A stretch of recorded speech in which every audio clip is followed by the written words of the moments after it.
मिलाएर बुझ्नुहोस् तपाईँ आफै समझदार हुनुहुन्छ अब यो नाटकै हो अब हाम्रो पोलिटिसियनमा चाहिँ no other than KP Sharma Oli so उहाँ बाहेक अरू कोही हुन सक्दैन र उहाँलाई उहाँहरू 16-17 जनाको भाषणलाई उहाँले 1-5 मिनटमा खाइदिनुहुन्छ नि त त्यो सेन्स अफ ह्युमर छ हाम्रो प्रधानमन्त्रीको सो उहाँलाई हामी सुपर जजमा देख्छौँ कलाकारबाट त राजेश दाई माथि त्यत्रो जोक छ उहाँ बाहेक अरू को अप्सन होला र I don't agree with it बिहेको कुरा नगरौँ अहिले रिमा उठेर पनि जान सक्छ तपाईँ बिहा नगरेको मान्छे नबोल्नुहोस् केही ड्रिम जुर्ने हो जुर्ने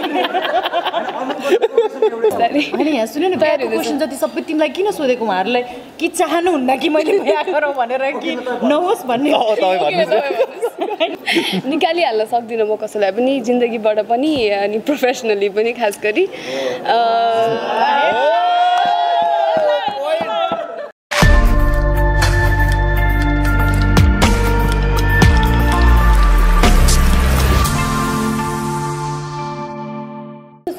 कस्तो हुँदो रहेछ कन्ट्रोभर्सीले घेर्दाखेरि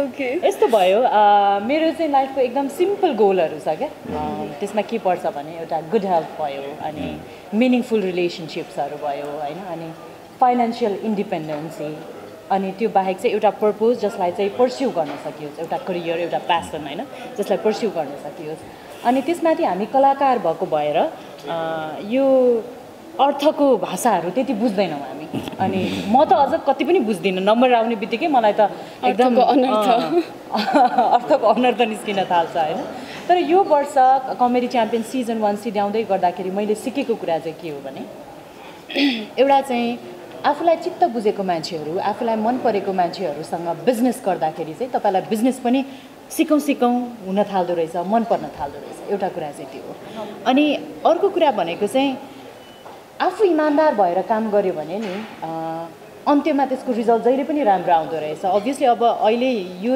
जर्नीसम्म आइपुग्दा यहाँहरू सबैले थाहा पाइसक्नु भयो कि हामीलाई एउटा सुटिङ सिध्याएपछि नेक्स्ट सुटिङ अब कसरी गर्ने कहाँबाट अर्थ जुटाउने त्यस्तो समय पनि थियो हामीसँग होइन तर हामीले कुनै पनि पलमा नडगमगाइकन एन्डसम्म होइन आफ्नो इमान्दारिता आफ्नो कर्तव्य आफ्नो रेस्पोन्सिबिलिटी चाहिँ हामी सबैले इमान्दार भएर गरेको कारणले गर्दा at the end of the day आज हामी सबैजना सिजन 1 को सफलता मात्र होइन सिजन 2 को अब नयाँ यात्राको सुरुवात पनि सेलिब्रेट गर्न जम्मा पाएका छौँ सो अघि त्यहाँ टिजर हेरिरहँदा मलाई चाहिँ कस्तो हामी दुईजना कुरा गरिरहेको थियो इमोसनल भएको जस्तो फिल भयो कि हामी त क्रासदेखि सँगै बसेको हो नि त यो काममा ल यो गर्ने ल यस्तो फर्मेटमा काम गर्ने भन्दा कति चिज हामीले पेपरमै डिनाई गऱ्यौँ होला कति चिज फिल्डमा गएर हामीले सोचेका कल्पना गरेका त्यो सपनाहरू कति चिज पुर्याउन पनि सकेनौँ होला कि अब सिजन 2 को लागि चाहिँ त्यो बेग्लै उत्साह छ किनकि सिजन 1 मा हामीले एज अ प्रोफेसनल जे चिज यहाँहरूमा पस्किन असमर्थ भएका छौँ अब सिजन 2 मा हामीलाई फाइनेन्सियली ब्याकअप गर्ने एउटा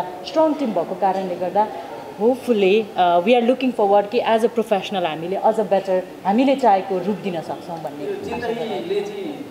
कति बेला कमेडी गर्दो रहेछ के छ यो 2 वर्षको दौरानमा तपाईँहरूको जीवनमा आएको उतार चढावहरू जिन्दगीले गरेका कमेडीहरू के थियो भन्न मिल्छ जस्तै अब कालो चियाले पनि गर्यो हजुर होइन रिमालाई हामीले सिकाइसक्यौँ कालो चिया अहिले पर्फेक्टै बनाउँछ उसले हाम्रो अफिसमा चाहिँ कालो चिया बनाएर खुवाउने नि रिमा हो हजुर के भन्नुहुन्छ जिन्दगीले कमेडी 2 वर्षकोमा ए 2 वर्ष भनेको कोरोनाको टाइम होइन त हाम्रो सिजन 1 देखि अहिले सिजन 2 सम्म आइपुग्दाको टाइम भनिरहेको नम्बर्स नभन्नु न म कन्फ्युज हुन्छु भनिरहेको छु तपाईँलाई फेरि नम्बर्स ल्याउनु म्याथ विक छ मेरो यो कमेडी भन्ने अब यस्तो भयो कि हामी त साँच्चै भन्ने हो भने कमेडी च्याम्पियन स्टार्ट हुनुभन्दा अगाडि नै हाम्रो बन्डिङ चाहिँ यस्तो बन्डिङ हो हरेक कुरालाई सहजै सटारिकल वेमा लिन सक्ने टिम हो क्या हाम्रो चाहिँ that's how the whole concept होइन कमेडी बिक्छ भन्ने कुरामा चाहिँ त्यो चिज निस्केको तर हाम्रो सङ्गत नै यस्तो छ कि सबै चिजलाई दुःखको कुरालाई पनि अप्ठ्यारो परिस्थितिलाईमा पनि हाँस्न सक्ने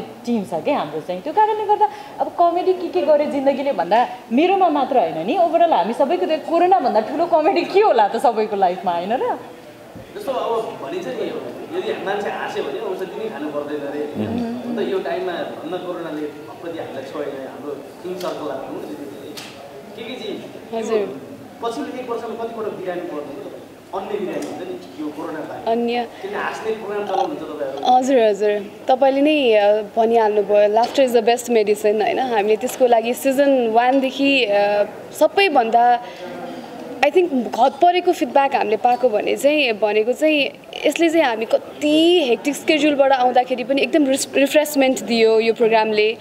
अनि तपाईँहरूको कार्यक्रम आउँछ भन्ने आशले नै हप्ताभरि काम गर्नको लागि चाहिँ एनर्जाइज गर्छ। यो सबैभन्दा ब्युटिफुल फिडब्याक हो हामीले एभ्री कन्ट्रिजमा हामी नेपालीहरूबाट पाएको फिडब्याक। अनि यो चिजलाई चाहिँ हामी छिटोभन्दा छिटो कन्टिन्यू गरौँ। अझ यस्तो समयमा जति बेलामा चाहिँ समस्या त्यति सहज छैन, नर्मल छैन, त्यस्तो बेलामा झन् बढी चाहिँ त्यसको आवश्यकता थियो। तर हामीले सिजन 2 विभिन्न रिजन्सले अथवा भनौँ न कोरोनाकै मेजर रिजनले गर्दाखेरि समयमा लिएर आउन सकेनौँ। नत्र त्यो चाहिँ एउटा बेस्ट हामीले दिन सक्ने एज अ कन्ट्रिब्युसन त्यो नै हुन्थ्यो जस्तो लाग्यो मलाई। त्यसबाट चाहिँ हामी अलिकति पछाडि भयौँ, तर पनि केही छैन। सिजन 2 आइसक्न आँटेको छ अब नेक्स्ट विक होइन त हाम्रो 5 मार्चबाट फर्स्ट एपिसोड अनियर हुँदैछ। र आई रियली होप त्यो बिचको जुन ग्याप जुन ब्रिज हामीले मेन्टेन गर्न सकेका थिएनौँ हाँसोको स्वरूपबाट, त्यो चिज चाहिँ अब सिजन 2 ले त्यो ब्रिज मेन्टेन गर्छ जस्तो लाग्छ। ओके, जस्तो अब कमेडी च्याम्पियन 2 सिजन तपाईँहरूको सपना पनि केही बाँकी थियो 1 मा, त्यो 2 मा पुरा भयो। तर अन्ततः पार्टिसिपेन्टले दिने पर्फर्मेन्स नै बेस्ट भयो नभइकन त दर्शकले रुचाउनु कस्तो पाउनु भयो अहिले जति एपिसोडको सुटिङ भयो पार्टिसिपेन्टहरू कस्ता छन् र उनीहरूले दिएको पर्फर्मेन्स कस्तो छ? ओके, सबभन्दा महत्त्वपूर्ण कुरा भनेको त कन्टेन्ट हो, विषयवस्तु। आजकल अहिलेको समय के छ भन्दाखेरि चाहिँ कन्टेन्ट हिरो भइरहेको अवस्था हो यो पछिल्लो समय चाहिँ। जसले राम्रो विषयवस्तु लिएर आउँछ त्यो मात्रै चलिरहेको अवस्थामा चाहिँ हामीले त्यसको तयारीमा एकदम विशेष ध्यान पुर्याएका छौँ। गएको 1.5 महिनादेखि हाम्रा सेलेक्टेड 24 कन्टेस्टेन्टहरू हामीसँग होस्टेलमा हुनुहुन्छ र उहाँको मेन्टरसिपमा चाहिँ सुमन कार्की, सुमन कोइराला, क्षितिज केसी र सन्जु कटुवालले काम गरिरहनु भएको छ। र उहाँहरूको पर्फर्मेन्स, उहाँहरूले जुन काम निकाल्नु भएको छ उहाँहरूबाट त्यो एकदमै सराहनीय छ। र यो पटक चाहिँ हाम्रो गएको वर्षको सिजन टप 8 टप 9बाट मात्रै चलेको थियो भने यो पटक हाम्रो फिजिकल अडिसन नै हामी यति एक्साइटेड भयौँ कि फिजिकल अडिसनकै 4 एपिसोड हामी ल्याउँदैछौँ भनेपछि त्यो लेभलको ट्यालेन्टहरू हामीले पाएका छौँ।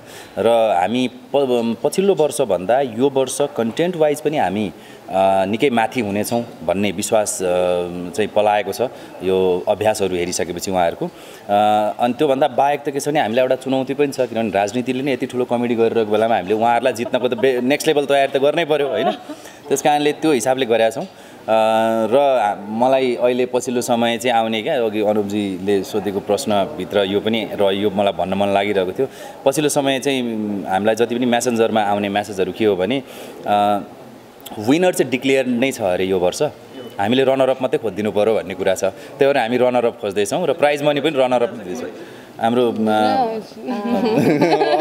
अब अहिले सबैलाई थाहा छ यो कहाँ कमेडी भइरहेछ। हजुर, यदि कमेडी च्याम्पियनमा चाहिँ एकजना एक्टर र एकजना पोलिटिसियनलाई ल्याउनु पर्यो भने पार्टिसिपेन्टको रूपमा तपाईँ पार्टिसिपेन्ट एक्टर अनि पार्टिसिपेन्ट मैले भनौँ पहिला उहाँहरूको पनि आफ्नै होला।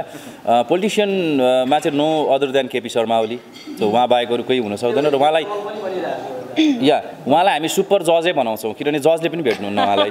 उहाँको सेन्स अफ ह्युमर अमेजिङ नै छ, त्यसको उत्तरै दिन सक्दैन अर्को टिमले होइन। त्यही भएर उत्तर दिनको लागि उहाँहरू 16-17 जनाको भाषणलाई उहाँले 1-5 मिनटमा खाइदिनुहुन्छ नि त, त्यो सेन्स अफ ह्युमर छ हाम्रो प्रधानमन्त्रीको। सो उहाँलाई हामी सुपर जजमा देख्छौँ।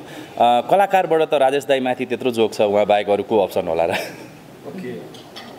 केजीले धेरै सिरियस फिल्म गर्नुभयो होइन, तपाईँ यो कमेडी च्याम्पियनको एज अ प्रड्युसर भइसकेपछि आफूमा त्यो सेन्स अफ ह्युमर चाहिँ कति आयो भन्नुहुन्छ, कति छिलो तपाईँ?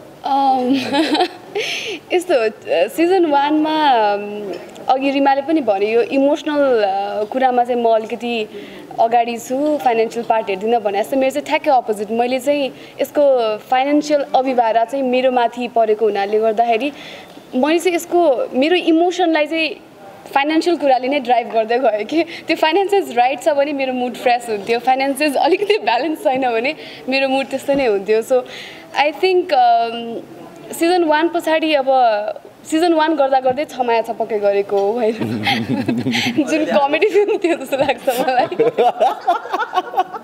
र अब अहिले हामी बोक्सीको घरको तयारीमा छौँ, सँगसँगै अर्को फिल्म पनि लाइनअप नै छ होइन। सो डिभाइड गरेर गरिरहेका छौँ। कमेडी फिल्म गरिसके पछाडिको एउटा राम्रो एक्सपिरियन्स पछाडि अर्को फिल्म पनि लाइनअप नै छ भनेर मैले मतिर हेर्नु पनि त म त बोक्सीको घरमा छु बाबिजाल दाइले ड्रप पो गरिसक्यो कि भन्ने खालको छ नि होइन त्यो स्टिल अन भनेर। मेन चिज चाहिँ तपाईँले भन्नु नि उहाँको लाफ्टरको बारेमा चाहिँ मलाई एउटा भन्न मन लाग्यो। हामीले लास्ट इयर पुरा देशलाई हँसायौँ, एउटै मान्छेलाई हँसाउन सकिएन त्यो के अधिकारी हो। यो वर्ष चाहिँ हाँस्ला कि भन्ने छ। आर्थिक प्रेसर चेक ब्यालेन्स मिलिरहेको थिएन। चाहिँ नर्मली त्यो एमसी गर्दाखेरि त्यो कमेडी कम देखिन्छ, तर तपाईँको चाहिँ कति खुसी? कम देखिन्छ कमेडी। मलाई लाग्यो मेरै कमेडीले गर्दा सो चलेको किनभने संसारलाई नहाँसुट्दा पनि उहाँको हाँसेको फुटेज भेटिन्थ्यो। अब सिजन 1 गरिसकेपछि अघि मैले भने नि बाहिर सायद हामी होइन माहौल परिस्थिति अब दर्शक अनि अडियन्स हेरेर कुरा गर्छौँ होला, तर when we as a friends हामी बस्दाखेरि चाहिँ हामी सबैको सेन्स अफ ह्युमर एकदम हाई छ जस्तो लाग्छ हामीलाई लाग्छ। अनटपिक यस्तो भयो सिजन 1 सिद्धिसकेपछि चाहिँ अब सिजन 1 मा त एपिसोड 1 देखि चेक पाएको पनि थिएँ होइन, त्यो भएर हाँस्नुपर्ने बाध्यता थियो मलाई। तर अब चाहिँ हतपत्त सान्तिनो जोकमा हाँस्न उठ्ने भइसक्यो कि अब चाहिँ सिजन 2 गर्दैछौँ हामी यतिको जोकमा अपग्रेड गर्नुहोस् भने जस्तो हुने रहेछ कि बाहिर पनि सान्तिनो जोकमा चाहिँ हाँस उठ्न छोडेछ। उसले अघि आफैले पनि हाम्रो अब स्पोन्सर्स रिभिलिङ इभेन्टै भएको कारणले गर्दाखेरि आफ्टर दिस चाहिँ अब मेरो चाहिँ बढ्नुपर्छ, नत्र मलाई सानोतिनो अब चेकले चाहिँ हँसाउँदैन है भन्दै थियो मलाई। सिरियसली कुरा गरेर एन्ड गरौँ ल। हो र कमेडी च्याम्पियनमा सिरियस कुरा अनि ह्याप्पी एन्डिङ गरौँ न। सिरियस कुरा गरेर ह्याप्पी एन्डिङ।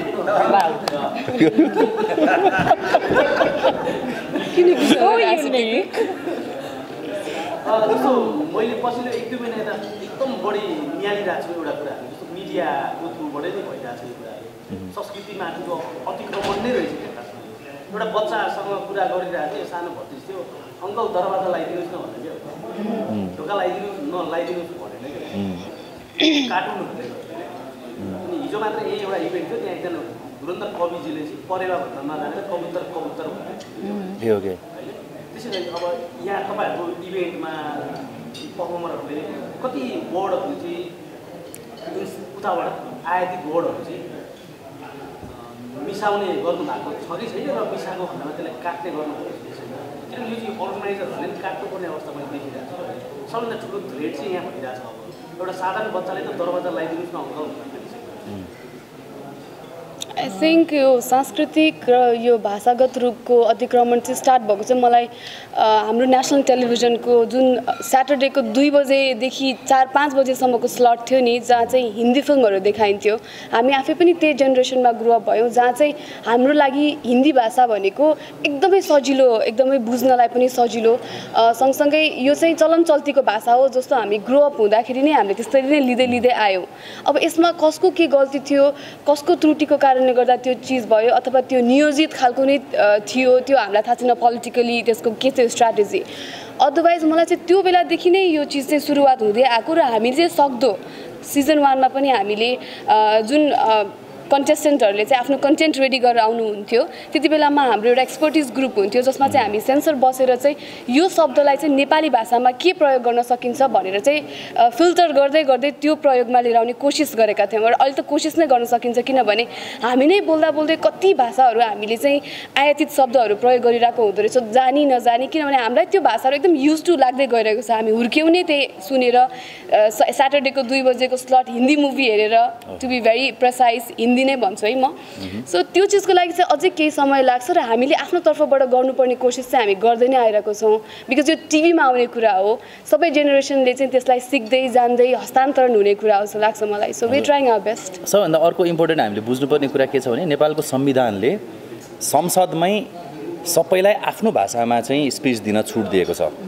कुनै भाषा मेरो होइन भन्दैमा त्यो राष्ट्रिय भाषा नहुने भन्ने हुँदैन होइन। मलाई चाहिँ यो लाग्छ। त्यसकारणले नेपालमा चाहिँ धेरै हामी भाषाभाषीहरू बस्छौँ र सबैले राष्ट्रिय भाषाको मान्यता पाइसकेको कारणले गर्दाखेरि चाहिँ हामी पार्टिकुलर कन्टेस्टेन्टको मातृभाषा के हो हैन अनि त्यो मातृभाषाभित्र रहेर उसको डिक्सन क्लियर छ कि छैन हेर्छौँ हामी नेपालीको डिक्सन क्लियर हामीलाई चाहियो जसको मातृभाषै नेपाली हो तर कोही मान्छे मैथिली ब्याकग्राउन्डबाट आउँछ कोही हिन्दी मात्रै बोल्ने ब्याकग्राउन्डबाट आउँछ हैन अनि कोही मतवाली समुदायबाट आउँछ त्यसमा टोनको केही प्रब्लम छ काठमाडौँको कोर काठमाडौँभित्रको पनि भित्री नेवारी समुदायमा पनि एक किसिमको डिक्सन क्ल्यारिटीको प्रब्लमहरू छ हामी उसको ओरिजिन हेरेर त्यो डिक्सनमा चाहिँ काम गर्छौँ फेरि तपाईँले जुन कल्चरल अतिक्रमणको कुरा गर्नुभयो नि त्यो चाहे त्यो भाषाको माध्यमबाट होस् या अन्य माध्यमबाट त्यसमा चाहिँ के हुन्छ भने प्रश्न आउनु त्यो आफैमा मिडियामा यस त्यो कुरालाई चाहिँ के हो भने आई थिङ्क हामी चाहिँ वी आर जस्ट इन्फ्लुएन्सर के हामीले गर्न सक्ने भनेको हामीले हाम्रो अडियन्सलाई हाम्रो दर्शकलाई इन्फ्लुएन्स गर्न सक्ने होइन यो चिजलाई राइट वेमा कसरी नियम कानुन लगाएर अप्लाई गर्ने भन्ने कुरा चाहिँ तपाईँले पोलिसी मेकर्सहरूसँग कुरा गर्नुपर्छ हाम्रो जिम्मेवारी जति हो नि आई थिङ्क तपाईँहरू दर्शकसँग हामी जुन दर्शकसँग इन्टरेक्ट गर्छौँ त्योभन्दा हामीभन्दा बढी तपाईँहरू इन्टरेक्ट गरिरहनु भएको हुन्छ सो हाम्रो जिम्मेवारी जति छ त्योभन्दा बढी तपाईँहरूको दोबर जिम्मेवारी छ जस्तो मलाई लाग्छ होइन हाम्रो टकिङ अबाउट आवर सो हाम्रो सोमा चाहिँ साथीहरूले भनि नै हाल्नुभयो we do have a team जसले चाहिँ सेन्सरसिपको जिम्मेवारी लिएको हुन्छ सबै चिज करेक्ट गर्ने हुन्छ नि के सही के गलत के पठाउने के नपठाउने भनेर अनि एज अ रेस्पोन्सिबल सिटिजन हामी कन्सियस छौँ त्यो चिजलाई लिएर मिडियाबाट हाम्रो कार्यक्रम मार्फत के चिज गइरहेको छ भन्ने कुरा हाम्रो प्रवक्तै हो नि उत्सवको जस्तै उत्सवजीले सोध्नुहुन्छ हामी सोध्न चाहन्छौँ उत्सवजीलाई प्रश्न उत्सवजीले के भन्दै हुनुहुन्छ भने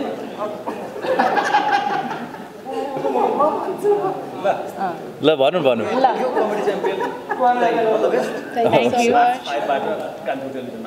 थ्याङ्क यू फेरि सोध्ने नै हो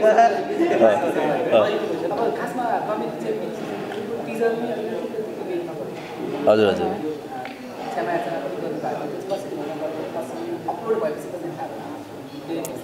हाम्रो यो रिसर्च टिम त छ एउटा होइन तर अब कस्तो हुन्छ नि कतिपय कन्टेस्टेन्टहरू यस्तो स्मार्ट भएर आइदिन्छन् कि हाम्रो रिसर्च टिमले नै नभेट्ने कन्टेन्ट उनीहरूले उठाइदिएका हुन्छन् त्यो खालको प्रब्लम देखियो र त्यो प्रब्लम देखिने बित्तिकै हामीले उहाँले पठाएका अरू सबै कन्टेन्टहरू पनि क्रस चेक गऱ्यौँ त्यो क्रस चेक गर्दाखेरि चाहिँ त्यो एकचोटिको मात्रै गल्ती होइन भन्ने थाहा भएपछि हामीले उहाँलाई चाहिँ टप 24बाट हामीले आउट गरेर अफजल पुजारीलाई उसको ठाउँमा इन गरेका छौँ तर पनि हाम्रो एउटा मत चाहिँ जस्तो जजेसहरूको अनि हाम्रो टिमको चाहिँ के थियो भने उहाँलाई अर्को एक मौका दिनुपर्छ भनेर उहाँलाई ओरिजिनल कन्टेन्टमा यदि तपाईँ प्रेजेन्टेसन दिएर 24मा चाहिँ आफ्नो प्रस्तुति दिएर प्रुभ गर्न चाहनुहुन्छ भने हाम्रो चाहिँ ढोका खुल्ला छ अघि तपाईँले भने जस्तो दरवाजा खुल्ला छ भनेर भनेको छौँ किनभने उहाँलाई दरवाजै भन्नुपर्छ फेरि होइन त्यस कारणले गर्दा यस्तो होइन यस्तो पनि हो तपाईँले बाहिरबाट हेर्दाखेरि नि तपाईँहरूले हामीले पत्ता लगायौँ जे भन्नुभएको छ नि के कुरा चाहिँ बुझ्नु पऱ्यो भने कमेडी च्याम्पियनको पछाडि यति ठुलो प्रोफेसनल टिम लागिरहेको छ र बजारमा जे पनि हुन्छ त्यो चिज वेल प्लान हुन्छ कि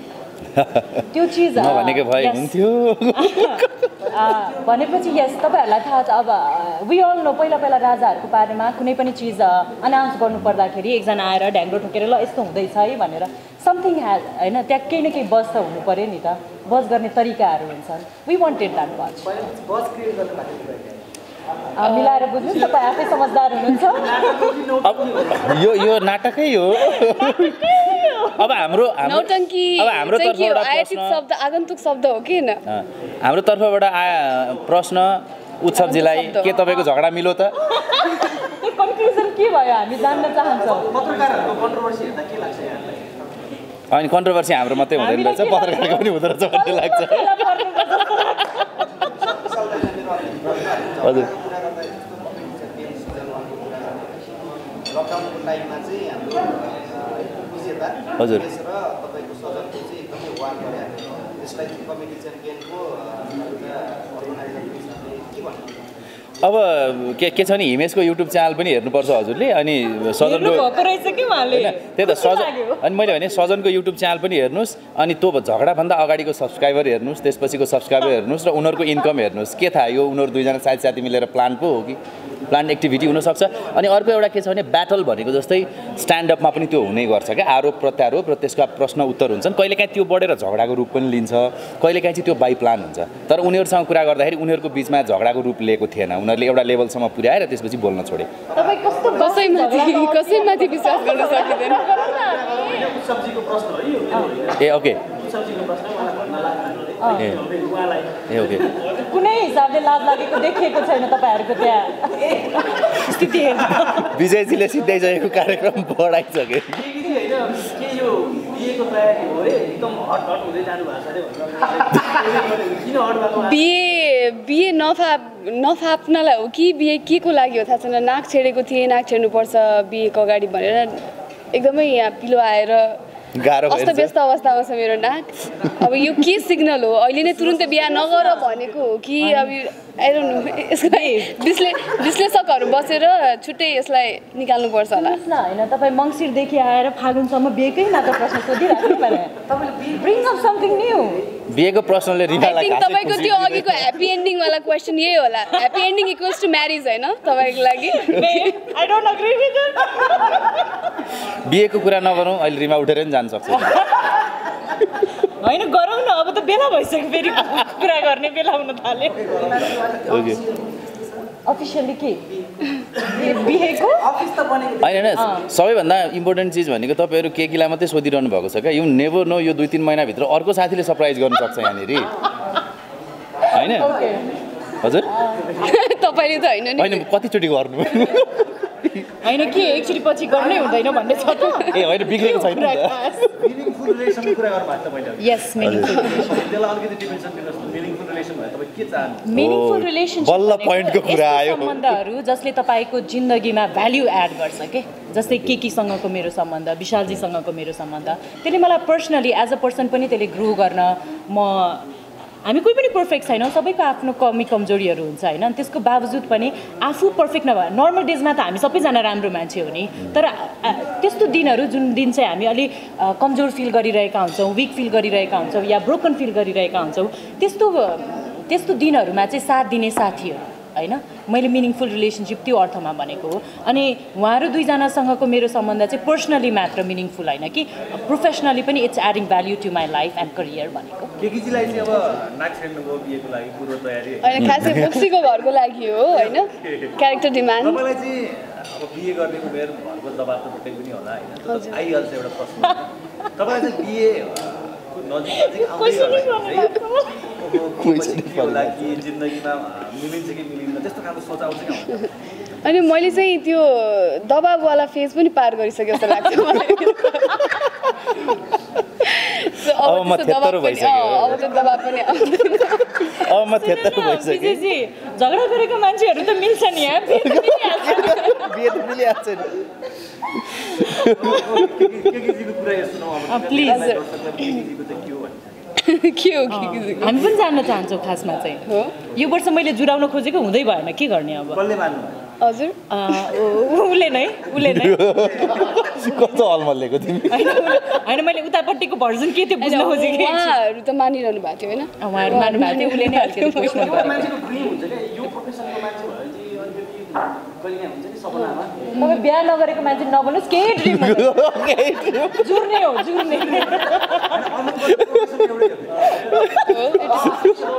यो प्रोफेसनको भयो भने चाहिँ बेटर हुन्थ्यो भन्ने टाइपको सोच क्या एउटा तिमीलाई कुन प्रोफेसन भएको चाहिँ केटा चाहियो अरे के कस्तो घुमाएर होइन एक त म भर्खर बोक्सीको घरको सुटिङबाट आइरहेको सबै क्वेसनहरू एकदम ट्रमाटिक त्यही त एकदमै ट्रमाटिक टर्चरस भइरहेछ क्या त्यो बोक्सी बनेर तर्साउँ यस्तो क्वेसन आउँदाखेरि खालको फिल भइरहेछ हजुर उडिन्छ जस्तो छ बिस्तारै। होइन यहाँ सुन्नु न बिहाको क्वेसन जति सबै तिमीलाई किन सोधेको उहाँहरूलाई कि चाहनुहुन्न कि मैले बिहा गरौँ भनेर कि नहोस् भन्ने होइन जिस्काएको मैले म बिहे कहिले गर्छु जब मलाई अब गर्नुपर्छ जस्तो लाग्छ तर मैले एकचोटि गरेर मैले थाहा पाइसकेँ यसो मेरो लागि चाहिँ त्यो कम्पल्सन होइन मेरो लागि कम्पल्सन होइन त्यो हजुर फेरि बिहे नभनौँ न अब ब आयो कि तर्सिन थाल्यो कि हजुर भन्नुहोस् त के भन्दै हुनुहुन्थ्यो? तिमीलाई पनि बोक्सीहरूले तर्साइरहेको छ निन्द्रा सिन्द्रामा हो उत्सवले थाहा पायो अरे के हो क्वेसन के हो तिम्रो डाइरेक्टरको कुराले ए हजुर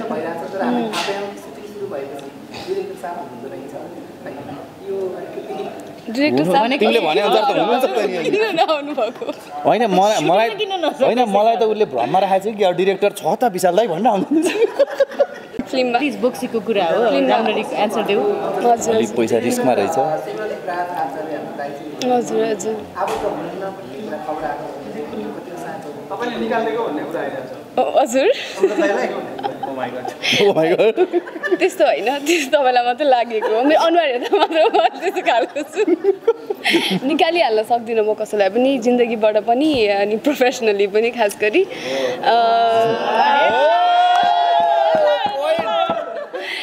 सो यस्तो हो उहाँको काम जुन कमिटमेन्ट उहाँको अगाडिको प्रोजेक्टको थियो त्यो चाहिँ अब छिटै नै सुरुवात हुने भएको कारणले गर्दा ठिकै छ एकजनाले मात्र डिरेक्टरसिप सम्हाल्दा पनि यो फिल्म हामीले जस्तो सोचेको थियौँ त्यस्तै आउटपुट निकाल्न सक्छौँ भने यो चाहिँ सुलक्षणजी जो चाहिँ नयाँ डिरेक्टर हुनुहुन्छ उहाँलाई नै यो खालको जनर चाहिँ जिम्मेवारी दिनुपर्छ भनेर हाम्रो सरसल्लाह भएको कारणले गर्दाखेरि चाहिँ उहाँ आफ्नो फिल्म के डेरामा लाग्नु भएको छ अनि हामी चाहिँ बोक्सीको घरको सुटिङमा छौँ थ्याङ्क यू